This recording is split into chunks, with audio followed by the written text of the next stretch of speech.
मतिमिरन्दस्य ज्ञानाञ्जनशलाकया चक्षुरुन्मीलितं तस्मै श्रीगुरवे नमः।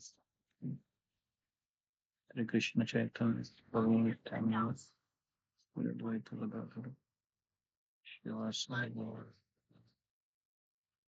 हरे कृष्ण कृष्ण हरे हरे। ठीक है, तो हम किष्किंधा कांड का टाइम सुंदर कांड होते हैं।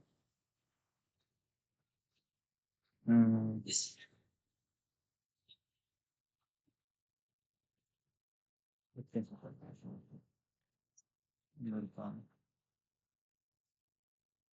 समुद्र को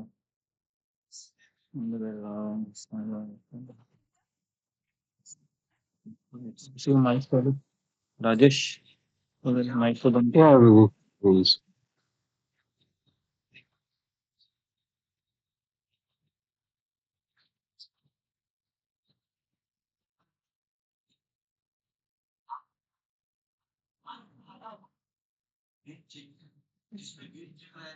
लंका कांड अखिल कांड किष्किंधा कांड।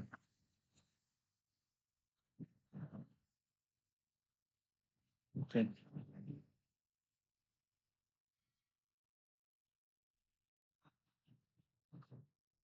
अरण्य कांड। ठीक है, तो कल हमने जो छोड़ा था उस समय वहां से हम शुरू करते हैं। मुझे लगता है कि हमने छोड़ा था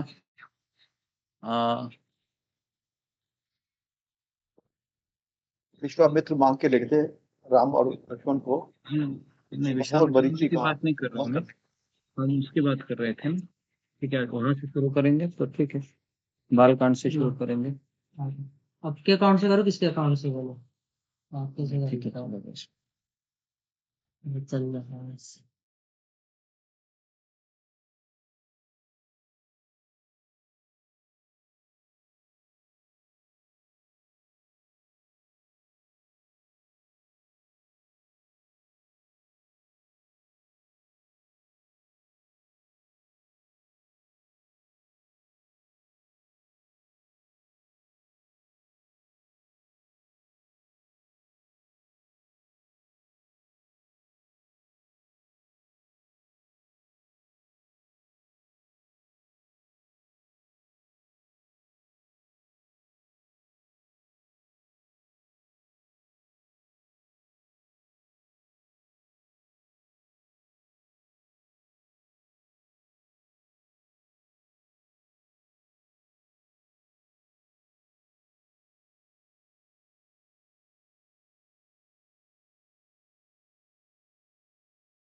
हरे कृष्ण। ठीक है, तो अभी हम विश्वामित्र मुनि जहां से हम छोड़ा था वहां से हम शुरू करते हैं। तो आगे कथा मन लगाकर सुन।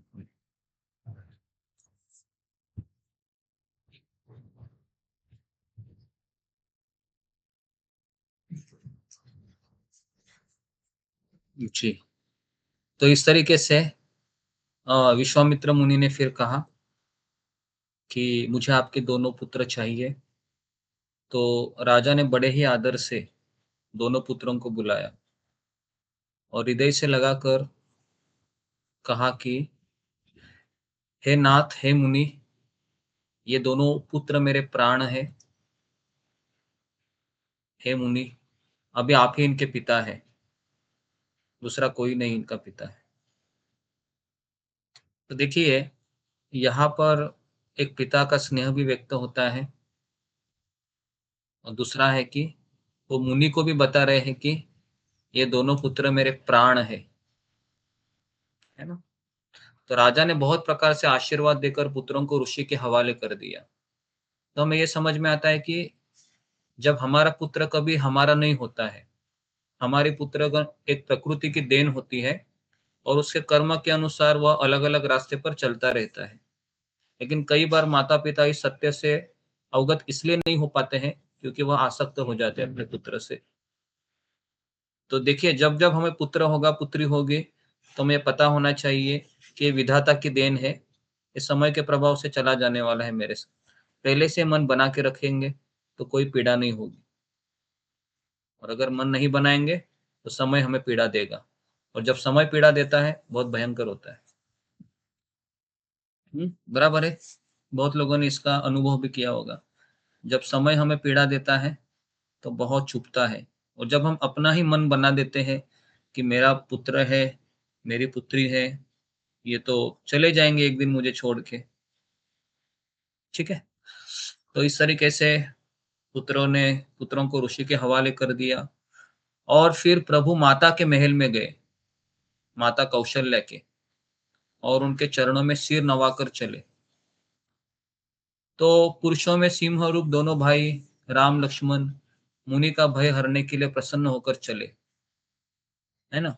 कृपा सिंधु मति धीर अखिल विश्व कारण करण, वे कृपा के समुद्र है, धीर बुद्धि है, संपूर्ण विश्व के कारण के भी कारण है।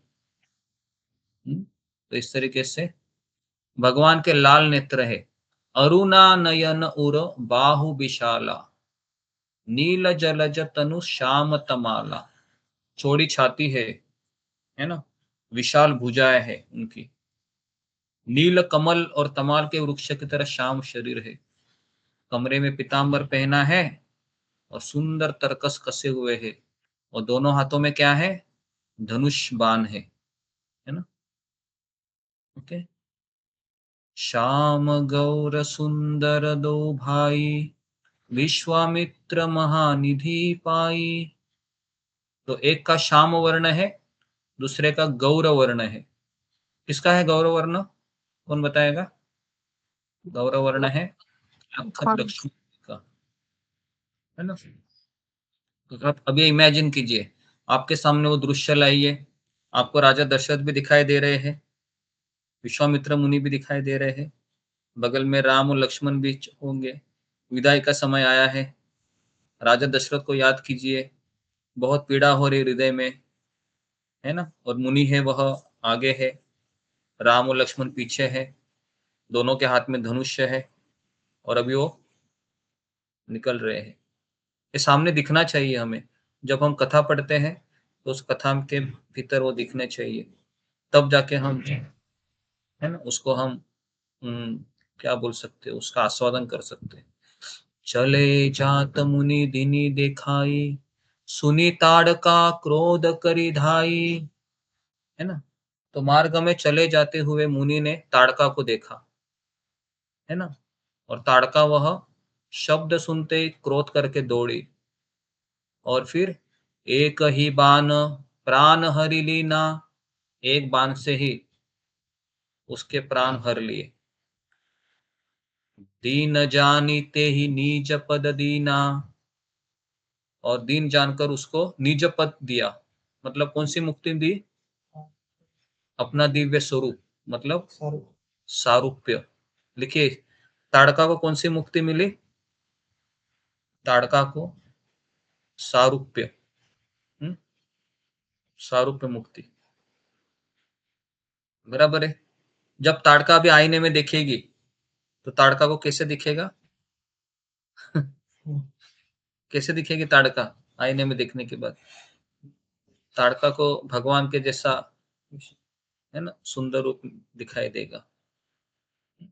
तब ऋषि निज नाथ ही जिय चिनु, ऋषि विश्वामित्र ने प्रभु को मन में फिर विद्या दे दी। कौन सी विद्या दी, सुनेंगे। अगर ये विद्या हमें और आपको प्राप्त होगी ना, तो हमारा बहुत पैसा बचेगा। सुनिए, वो विद्या की थी, जाते लाग न क्षुधा पिपासा, मतलब भूख और प्यास नहीं लगेगी, और शरीर में अतुलित बल और तेज का प्रकाश होगा, बराबर है। भूख और प्यास लगती है, आज 12 बजे तक उपवास किया था तो कितने लोगों को भूख सता रही थी, थोड़ा बहुत तो प्यास तो लगी होगी, लगी होगी ना प्यास, थोड़ी तो लगी होगी, मुझे तो लग रही थी। आयुध सर्व समर्पिकै प्रभु, नीच आश्रम आणी। तो अस्त्र शस्त्र समर्पण करके मुनि प्रभु राम जी को अपने आश्रम में ले आए और उन्हें परम हितु जानकर भक्तिपूर्वक कंदमूल और फल का भोजन कराया। जी। प्रात कहा मुनि सन रघुराई। सवेरे ही जैसे प्रातः हो गई, रघुनाथ जी मुनि से कहा, निर्भय यज्ञ करो तुम जाई। आप जाकर निडर होकर यज्ञ करो अभी। होम करन लागे मुनि झारी। यह सुनकर सब मुनि ने हवन करने लगे। आप रहे मख की रखवारी, मैं अभी राम यहाँ पर रखवाली करूंगा। सुनी मारीच निशाचर क्रोही। समाचार सुना और फिर मुनियों के शत्रु कौन, मारीच वहां पर अपने सहायों के साथ लेकर दौड़ आया। बिनु फरबान राम ते ही मारा। और जैसे ही राम जी को पता चला कि यहाँ पर मरीच लोग आए हैं और इनका दुस्साहस हो रहा है कि मुनियों के शत्रु है ये, और यज्ञ के ऊपर उन्होंने अलग अलग प्रकार के मलमूत्र वगैरह सब विसर्जन करना चाहा ताकि वो यज्ञ संपन्न ना हो। तो फिर राम जी ने फिर बिना फल वाला बाण उसको मारा, जिससे वह 100 योजन के विस्तार वाले समुद्र के पार जा गिरा। पावक सर सुबाहु मुनि पारा। फिर सुबाहु की बारी आई, सुबाहु को भी अग्निबाण मारा। इधर छोटे भाई लक्ष्मण जी ने राक्षसों की सेना का संहार कर डाला। इस प्रकार फिर दोनों राक्षस को मारकर ब्राह्मणों को निर्भय कर दिया। तब सारे देवता और मुनि स्तुति करने लगे, है ना, सियावर रामचंद्र की जय। तो इस तरीके से फिर अभी इनका सुबाहु और मारीच, इसमें से सुबाहु है वो मर गया, लेकिन मारीच है वह बेहोश होकर गिर पड़ा उधर, है ना। लेकिन फिर उसका सामना पंचवटी में हुआ, रावण जब उसको रिक्वेस्ट करता है। तो इस तरीके से फिर तब मुनि सादर कहा बुझाई, चरित एक प्रभु देखिए आई। मुनि ने फिर समझा कर कहा, हे प्रभु चलकर एक चरित्र देखिए, कुछ मैं आपको दिखाना चाह रहा हूँ। धनुष्य यज्ञ सुनि रघुकुल नाथा। यहाँ पर धनुष्य यज्ञ हो रहा है। विश्वामित्र मुनि ने कहा कि चलो आप दोनों हमारे साथ चलिए। तो इस तरीके से फिर आश्रम एक दिख मग माही। मार्ग में एक आश्रम दिखाई पड़ा। खग मृग जीव जंतु तह नाही।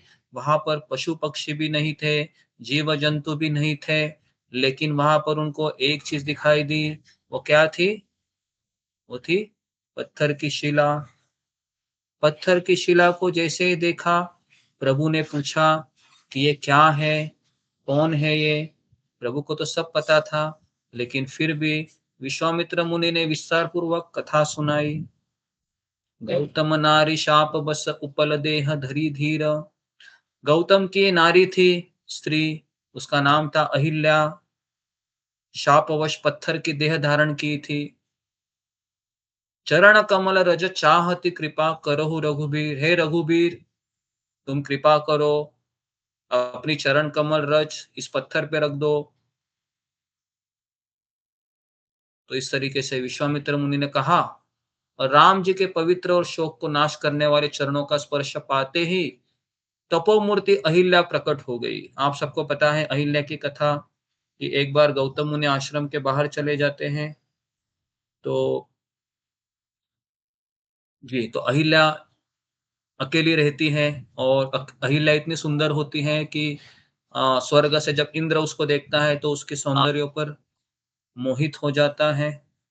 तो फिर वो गौतम मुनि का रूप धारण करके अहिल्या के भीतर प्रवेश करता है, और इस तरीके से जब अपना कार्य समाप्त करने के पश्चात बाहर निकलता है, तो गौतम मुनि उसी समय गंगा स्नान करके कुटी में प्रवेश कर ही रहे होते हैं, और जब देखते हैं इंद्र को, जो गौतम मुनि अपने ही जैसा भेष धारण किया है, तुरंत पहचान जाते हैं और उसको शाप देते हैं। लेकिन शाप देने के पश्चात फिर वो अपनी पत्नी के पास जाकर कहते हैं, ये तुमने क्या किया, मैं तुमको भी शाप देता हूँ, तुम पत्थर हो जाओ। तो इस तरीके से फिर अहिल्या पत्थर बन जाती है। लेकिन भले ही अहिल्या ने वो कार्य किया था, लेकिन अहिल्या भगवान की भक्त थी, तो इसके लिए भगवान ने उसका उद्धार किया।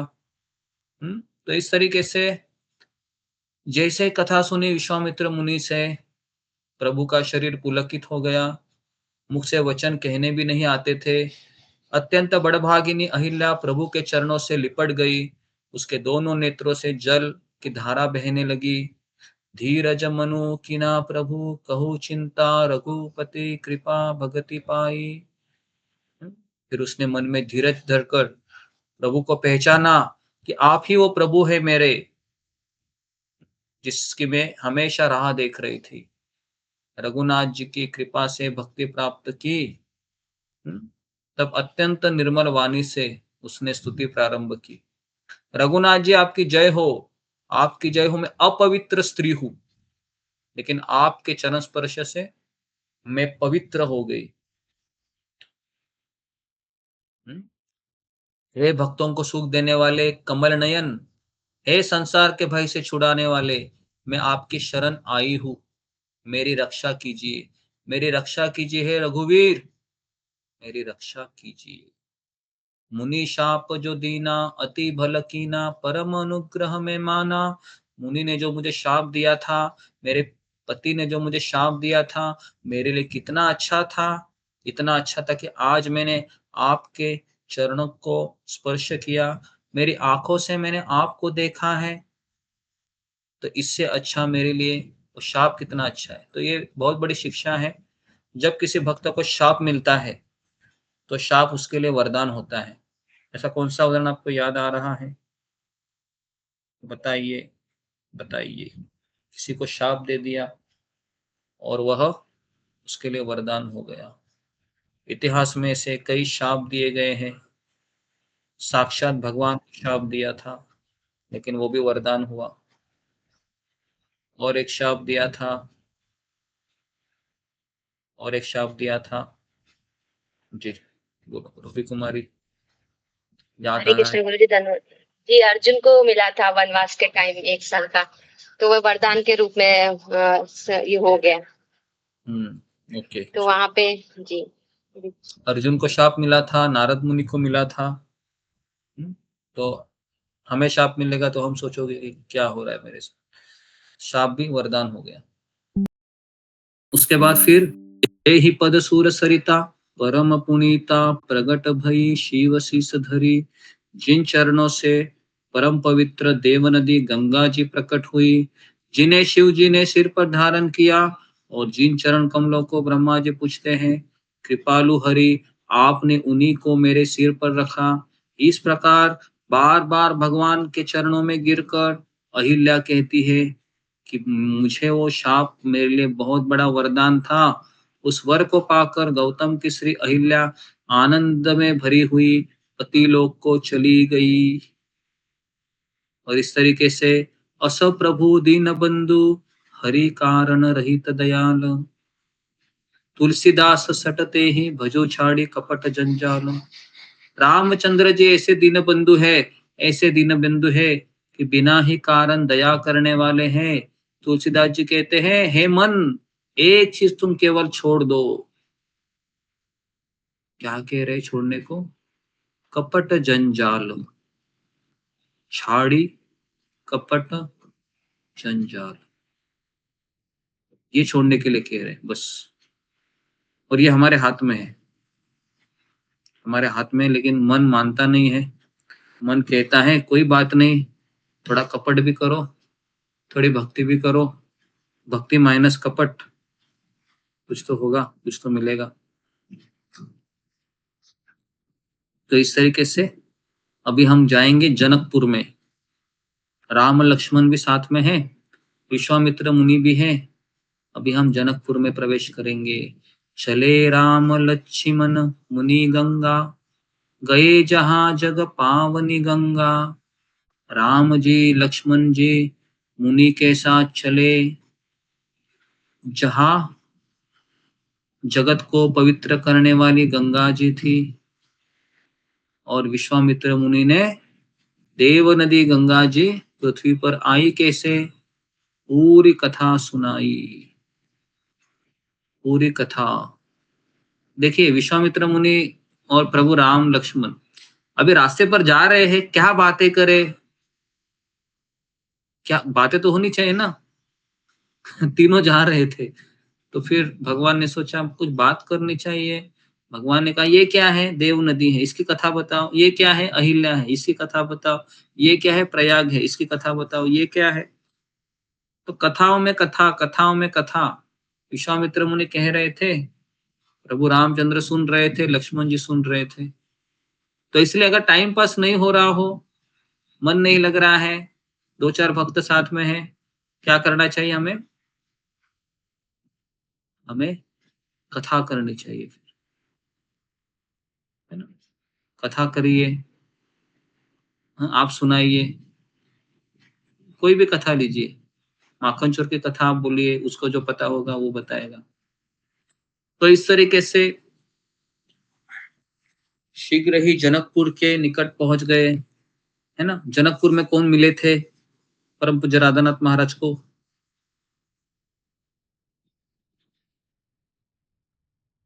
जी, कौन मिले थे जनकपुर में? मुझे लगता है कि एक साधु मिला था, उसका नाम था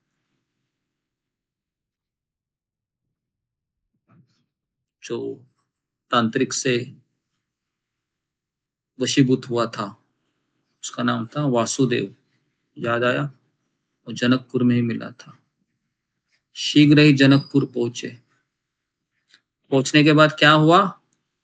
राम जी ने जब जनकपुर की शोभा देखी तो भाई लक्ष्मण को कहा, देखो लक्ष्मण, जनकपुर कितना सुंदर है, यहाँ पर कुएं, नदी, तालाब है, अमृत के समान जल है ना। तो इस तरीके से बहुत अच्छा लगा। नगर की सुंदरता का वर्णन करते नहीं बनता, मन जहां जाता है वही रम जाता था। सुंदर बाजार है, ब्रह्मा ने उन्हें अपने हाथों से बनाया था, विचित्र छज्जे है ना। तो इस तरीके से जनकपुर बहुत सुंदर था, बहुत सुंदर था। और वहां पर जनक जी का अत्यंत अनुपम निवास स्थान था। वहां का ऐश्वर्य देखकर तो देवता भी चकित हो जाते थे। तो इस तरीके से राजमहल के सब दरवाजे बहुत ही सुंदर थे। बहुत से शूरवीर मंत्री और सेनापति है। नगर के बाहर तालाब और नदी के निकट जहां तहां बहुत से लोग उतरे हुए डेरा डाले हुए थे। तो इस तरीके से बालकांड में मिथिला नगरी या जनकपुर का बहुत बड़ा वर्णन है यहाँ पर। और इस तरीके से बार बार कुशल प्रश्न करके विश्वामित्र जी ने राजा को बिठाया और उसी समय दोनों भाई आ पहुंचे, है ना। विश्वामित्र मुनि जैसे आए, कौन बाहर आए? राजा जनक। जनक राजा को एक पत्नी थी, क्या उसका नाम था? उसका नाम था सुनैना। सुनैना ही था जी। दोनों भी आ गए, ऋषियों का स्वागत किए, बिठाया। और फिर उसी समय जनक महाराज की दृष्टि दोनों भाइयों पर पड़ी। विश्वामित्र मुनि को पूछा, कौन है ये दशरथ नंदन है ना। तो इस तरीके से एक श्याम वर्ण है, गौरव वर्ण है। रघुनाथ जी आए तब सभी खड़े हो गए। विश्वामित्र जी उनके पास बिठा लिया। दोनों भाइयों को देखकर सभी सुखी हुए, सबके नेत्रों में जल भर आया, है ना। शरीर रोमांचित हो उठे। राम जी की मधुर मनोहर मूर्ति को देखकर जनक विशेष रूप से विदेह हो गए। विदेह मतलब देह की सूझ बूझ से रहित। इतना तल्लीन हो गए जनक महाराज जैसे ही देखे राम जी को। बराबर, अभी अगर हमारे सामने राम जी आएंगे तो हमारी आंखें भी मंत्रमुग्ध हो जाएगी। अगर हम आध्यात्मिक जगत में जाएंगे तो राम दिखेंगे वहां पर, प्रभु रामचंद्र दिखेंगे, दिखेंगे, दिखेंगे, लेकिन वैकुंठ लोक में दिखेंगे वो? वैकुंठ लोक में नहीं दिखेंगे। वैकुंठ लोक के ऊपर है, वहां पर रहेंगे। क्या वहां पर जा सकते कोई व्यक्ति? क्यों जाएगा वो? अगर उसका मन कृष्ण में लगा है तो राम के पास वो देखेगा नहीं। जिसका मन राम में लगा है कृष्ण में देखेगा नहीं। ठीक है जी। तो इस तरीके से राजा जनक ने विवेक का आश्रय लेकर धीरज धारण किया और मुनि के चरणों में सिर नवाकर गंभीर वाणी से कहा, हे नाथ, ये दोनों सुंदर बालक कौन है? मेरा मन में तो वैराग्य हो रहा है इन्हें देखकर, और मेरा मन मानो इस तरह से खींच रहा है जैसे चंद्रमा को देखकर चकोर। हे नाथ, बताइए बताइए कौन है ये, कौन है ये? तो इस तरीके से मुनि ने हंसकर कहा, हे राजन, आप ठीक कह रहे हो। जब मैंने भी इनको पहली बार देखा तो मेरी भी यही हालत हुई। मेरा मन भी इसी तरह से वैस इनमें लग गया। तो एक बार श्रील प्रभुपाद जी एयरपोर्ट पे जा रहे थे एक शिष्य के साथ, और अचानक हवाई जहाज लैंडअप हुआ और श्रील प्रभुपाद जी और उनके शिष्य इमिग्रेशन ऑफिस में लाइन में खड़े हो गए। अचानक एयर होस्टेस आ गई और वहां पर इसे चलने लगी, और उसी समय उनका शिष्य भी देखने लगा, प्रभुपाद जी का देख रहा था और प्रभुपाद जी उसको देख रहे थे, है ना। तो प्रभुपाद जी उसको देख रहे थे और वो शिष्य उस औरत को देख रहा था। दूर दूर दूर तक वो दिखाई देख रहा था, और जब डिसअपियर हो गई, अदृश्य हो गई, तो फिर उसने आंखें ऐसे ही मोड़ ली और प्रभुपाद की तरफ देखा। और फिर जब प्रभुपाद को देखा तो उसका मुंह खुला के खुला रह गया। क्यों खुला के खुला रह गया? कि प्रभुपाद जी को भी पता चला कि ये क्या कर रहा था। फिर प्रभुपाद ने उनको पूछा, क्या पूछा? पूछा कि बहुत सुंदर थी ना? तो शिष्य भी शर्मा गया। शिष्य ने कहा, कुछ बोल नहीं पाया, वो पकड़ा गया था वो। तो प्रभुपाद ने कहा कि कृष्ण कितने सुंदर हो गए, सोचो। इस संसार की छोटी सुंदरता को देखकर तुम इतना आकर्षित हुआ, कृष्ण कितने सुंदर होंगे। तो ये हमारे लिए है। ये कैसा लगा? ये आपने सुना भी होगा ना पहले, लेकिन हमें अपने आप को समझाना है कि जब जब मेरी आंखें ऐसी रहेगी, घूमती रहेगी ऐसे ऐसे ऐसे ऐसे, तो फिर हमको ये डायलॉग याद आना चाहिए प्रभुपाद जी का। प्रभुपाद जी क्या बोलते हैं कि कृष्ण कितने सुंदर होंगे, है ना जी। तो इस तरीके से राम लक्ष्मण दोनों भाई वहां पर आ गए, और तब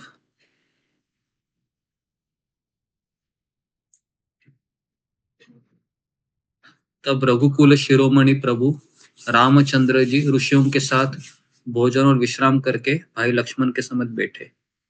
उस समय पहर भर दिन रह गया था, और इस तरीके से लक्ष्मण जी ने कहा कि प्रभु, मैं नगर देखना चाहता हूं, क्या आपकी परमिशन है? मुझे जनकपुर देखना है। प्रभु के डर और संकोच के कारण स्पष्ट नहीं कहते, यदि आपकी आज्ञा पाऊं तो मैं जरा नगर दिखलाकर तुरंत ही वापस ले आऊं इनको।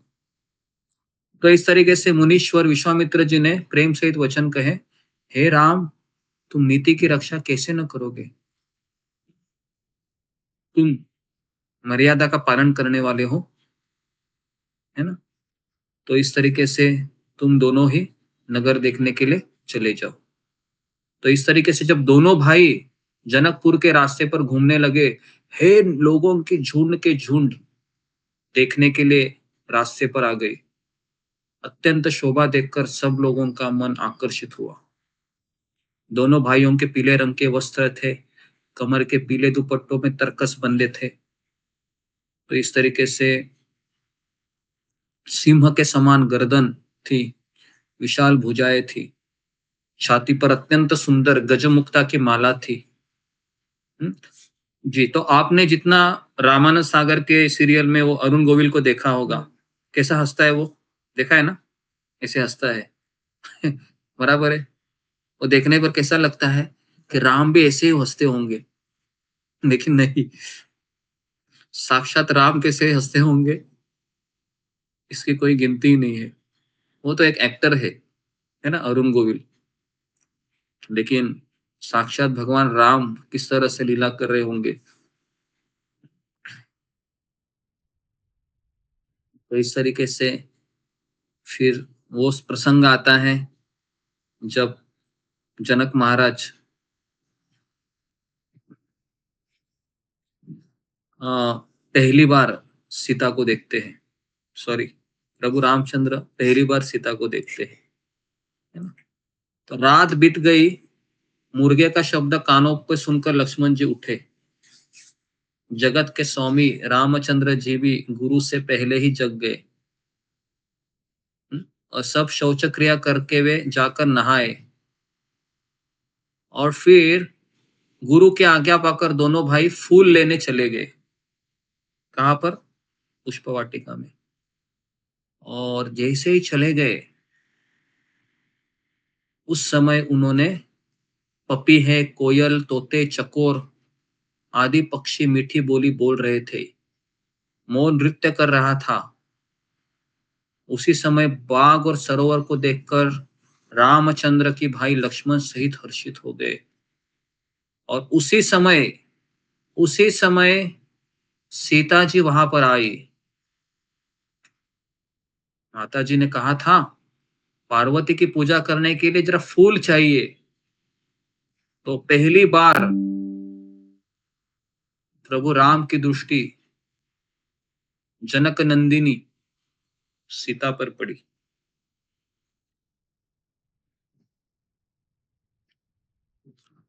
और सखियों सहित सरोवर में स्नान करके सीता जी प्रसन्न मन से गिरिजा जी की मंदिर में गई, बड़े प्रेम से पूजा की और अपने योग्य सुंदर वर मांगा। एक सखी सीता जी का साथ छोड़कर फुलवाड़ी देखने चली गई थी। उसने जाकर कहा, अरे सीता, देखो वहां पर दोनों भाई आए हैं, बहुत सुंदर है। तो सीता जी ने सोचा कि मैं भी देखूं। तो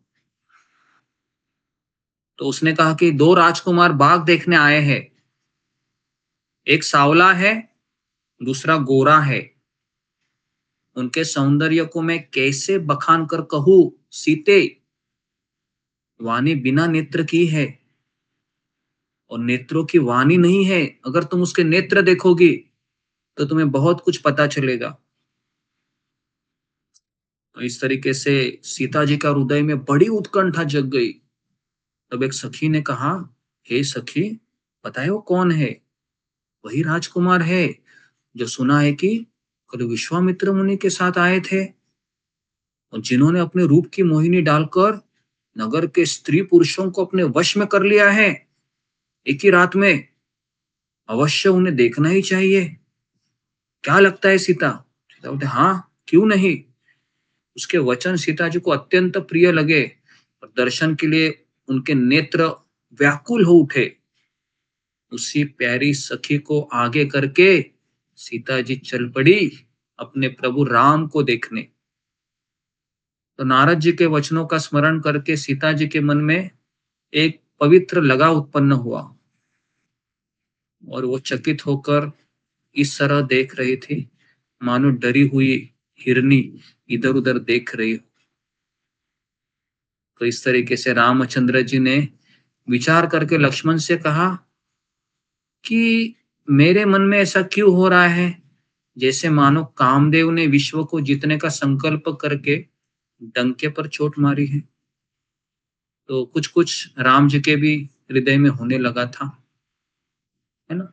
तो जितने भी फिल्में होती है, आप देखे होंगे, तो ये सारी फिल्में का जो क्या बोल सकते हो उसको, आप समझ जाइए, है ना। जहां से जो डेटा मिलता है ना इन लोगों को, ये रामायण से ही, महाभारत से ही मिलता है। लेकिन ये लोग अपना नाम डाल के पिक्चर को हिट करवाते और पैसे कमाते हैं। लेकिन लड़का लड़की को पहली बार कैसे मिलता है बगीचे में, ये अगर आपने फिल्मों में देखा होगा तो इसका स्रोत क्या है? इसका स्रोत रामायण में देखते मिलता है। किस तरह से प्रभु रामचंद्र जी अपनी पत्नी सीता को पहले किस तरह से मिलते हैं। तो इस तरीके से फिर राम जी ने फिर कहकर उस पर देखा। सीता जी के मुख रूपी चंद्रमा को निहारने के लिए उनके नेत्र चकोर बन गए। सुंदर नेत्र स्थिर हो गए, मानो निमि ने, निमि मतलब जनक जी के पूर्वज जो निमि महाराज है, जिनका सबकी पलकों में निवास माना गया है। ये पलकें होती है ना, पलकें, ये कभी कभी पलकें स्थिर हो जाती है। वो कभी स्थिर होती है पता है? जब हमारा हृदय किसी में अटक जाता है तो पलकें झपटी नहीं है फिर। तो इस तरीके से लड़की दामाद के मिलन प्रसंगों को देखना उचित नहीं। इस भाव को संकुच कर पलकें छोड़ दी, है ना। तो पलकों में रहना छोड़ दिया, जिससे पलकों का गिरना रुक गया। सीता जी की शोभा देखकर राम जी ने बड़ा सुख पाया। हृदय में वे उसकी सराहना करते हुए, किंतु मुख से वचन नहीं निकलते, मानो ब्रह्मा ने अपनी सारी निपुणता को मूर्तिमान कर संसार को प्रकट करके दिखा दिया। सीता जी बहुत सुंदर थी और ऐसा प्रतीत हो रहा था कि मानो सुंदरता रूपी घर में दीपक की लौ जल रही हो।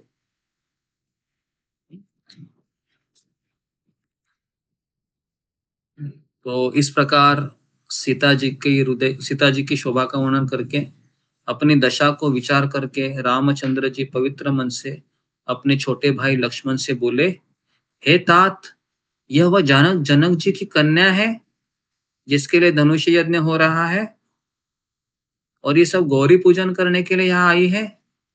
ये फुलवाड़ी में प्रकाश करती हुई फिर रही है। तो अभी देखो लक्ष्मण भी ये सब सुन रहे हैं अपने भाई से, तो उनका क्या रिएक्शन है। तो अभी कह रहे हैं कि पराई स्त्री जिसके मनोदृष्टि को नहीं खींच पाती, लेकिन आज मेरा मन उसके प्रति क्यों आकर्षित हो रहा है। तो इस तरह से राम जी छोटे भाई से बात कर ही रहे थे, पर मन सीता जी के रूप में लुभाया हुआ था। तो इस तरीके से फिर मन इस बात की चिंता कर रहा है कि राजकुमार कहाँ चले गए। तो चले जाते हैं, है ना, तुरंत। और सीता है फिर वह ढूंढती रहती, कहाँ गए कहाँ गए कहाँ गए। तो इस तरीके से मुझे वो वर्णन याद आ रहा है कृष्ण लीला का, जिसमें जब भगवान गायों को लेके जाते हैं गोचरण लीला करने के समय, तो सारे गोपियां अपनी पलकें से देखती रहती है भगवान को कि अब ये सुबह जा रहे हैं, पता नहीं वापस कब आएंगे। एक टक वो देखती रहती थी ऐसे, है ना जी।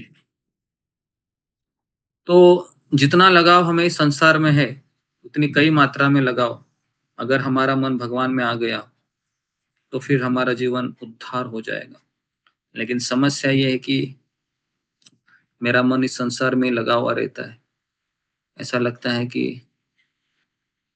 भक्ति तो हो रही है लेकिन मन मेरा यहाँ पर ही होता है। तो एक्चुअली मन हमारा वहां होना चाहिए, है ना।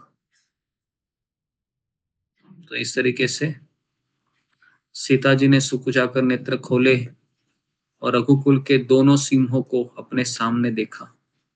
नख से शिखा तक, नख मतलब नाखून और शिखा मतलब ये सर, बाल, सर के बाल।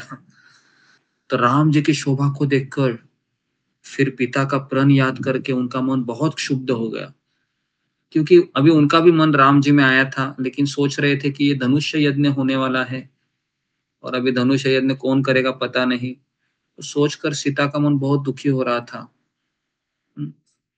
तो जब सखियों ने सीता जी को परवश देखा, सब भयभीत होकर कहने लगी, चलो रानी, बड़ी देर हो गई है, अब चलना चाहिए, कल इसी समय फिर आएगी।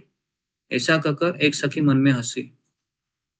तो सखी की यह रहस्य भारी वाणी सुनकर सीता जी थोड़ी सी शर्मा गई और फिर रामचंद्र जी को हृदय में ले आई और उनका ध्यान करती हुई अपने पिता के अधीन जानकर लौट चली।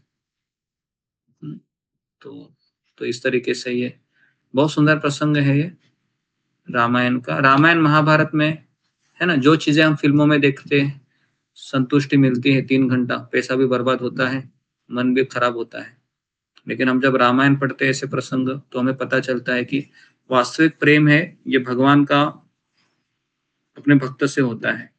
अभी सीता और राम जी का माधुर्य रूप में भाव है। ओके। जी, तो अभी इस तरीके से अभी राम और लक्ष्मण यज्ञशाला में प्रवेश करते हैं। तो सीता जी के स्वयंवर को देखना चाहिए। चलो, राम ने कहा, चलते हैं जरा, देखते हैं क्या व्यवस्था हुई है। लक्ष्मण जी ने कहा, हे नाथ, जिस पर आपकी कृपा होगी वही बड़ाई का पात्र होगा। धनुष्य तोड़ने का श्रेय उसी को प्राप्त होगा। तो ये श्रेष्ठ वाणी को सुनकर सब मुनि प्रसन्न हुए। सभी ने सुख मानकर आशीर्वाद दिया कि रामचंद्र जी ही धनुष्य यज्ञशाला देखने चलेंगे, ऐसा कहा। और दोनों भाई रंगभूमि में आए थे। जब खबर चली कि दोनों भाई आए, सारे नगरवासी, जवान, बूढ़े, बालक, स्त्री, पुरुष, सभी और कामकाज को भुलाकर चल दिए। तो काम है वो काम चलते रहेंगे संसार के। कई लोग कहते हैं कि काम जब समाप्त हो जाएंगे तब हम कथा सुनेंगे, लेकिन यहाँ पर क्या लिखा है, काम काज को भूल गए और भगवान को देखने चले गए। बराबर है। तो यहाँ पर एक प्रश्न का उत्तर भी मिल रहा है हमें, है ना। तो काम क्या है, चलता रहेगा। इस संसार काम ऐसे है ना, बुढ़ा हो जाने के बाद भी ऐसा लगेगा कि रिटायर हो गए, नहीं, कुछ ना कुछ करते रहेंगे ही, है ना। जब जनक ने देखा कि बड़ी भीड़ हो गई है, क्या हो रहा है, क्या हो रहा है, क्या हो रहा है, तो सेवक को बोला है कि क्यों भाई, वहां पर भीड़ क्यों हो रही है? अरे देखो, वहां पर कौन आए हैं, रघुनंदन दशरथ पुत्र राम और लक्ष्मण आए हैं। अच्छा, तो तुरंत जनक महाराज भी वहां पर चले गए देखने के लिए। तो इस तरीके से रानियां भी चली गई जनक की देखने के लिए। बराबर है। तो पूरा जनकपुर है है ना। ब्रेकिंग न्यूज आ गई थी कि विश्वामित्र मुनि के साथ कौन आए थे, राम और लक्ष्मण आए थे। सीता जी को जब पता चला कि मेरे प्रभु आए हैं, तो जनक जी ने सीता जी को भी बुला बुला भेजा कि तुम भी आओ जरा देखने के लिए। सीता जी भी आ गई सखियों के साथ देखने के लिए। और इस तरीके से फिर वो प्रसंग आता है धनुष तोड़ने का। उसको मैं 10 मिनट में खत्म करता हूँ। ओके, फिर हम विराम देंगे। मैं ही दबा रहा हूँ जी। तब राजा जनक ने फिर क्या किया, कहा कि मेरा प्रण है, अभी सुनो। सारे भाट चले गए वहां पर। और फिर भाटों ने श्रेष्ठ वचन कहा, हे पृथ्वी के पालन करने वाले सब राजागण, सुनिए। हम अपनी भुजा उठाकर जनक जी का विशाल प्रण कहते हैं। क्या कहते हैं कि ये शिव जी का धनुष राहु है, बहुत भारी है, कठोर है।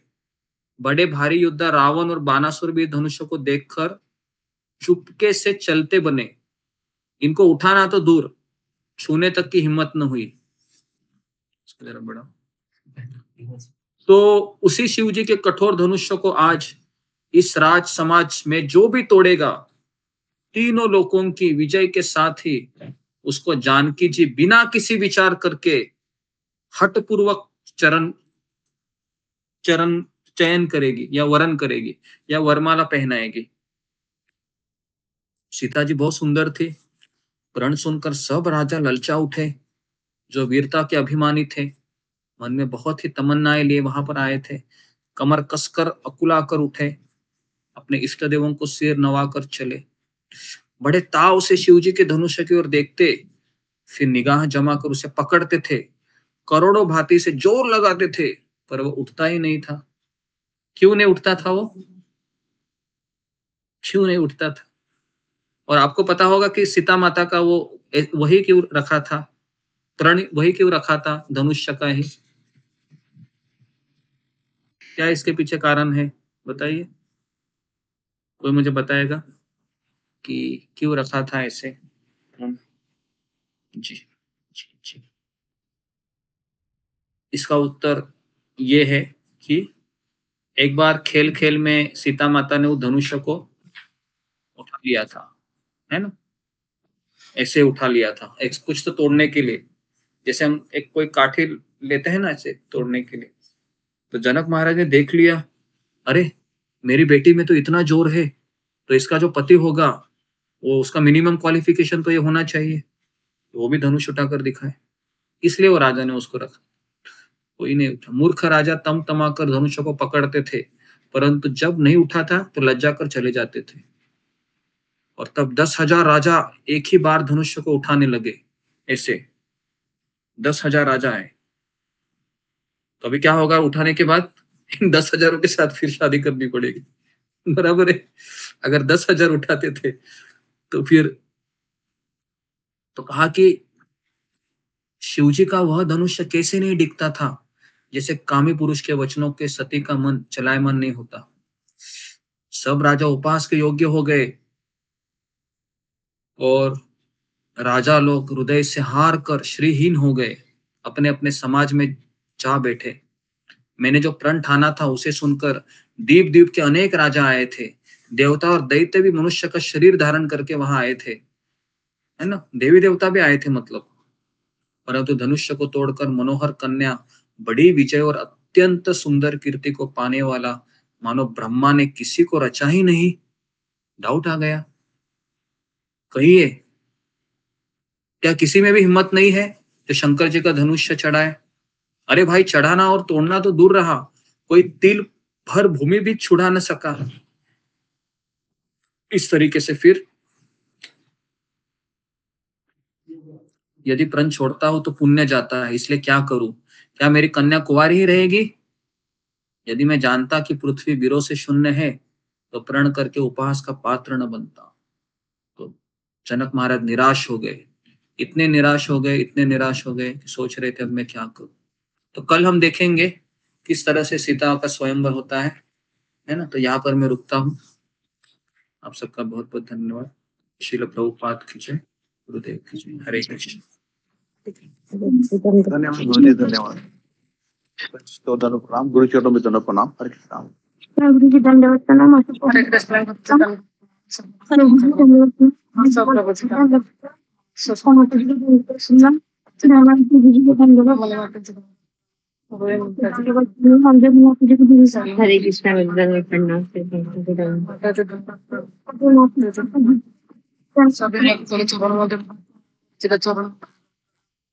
सभी चरण हरे कृष्णा सब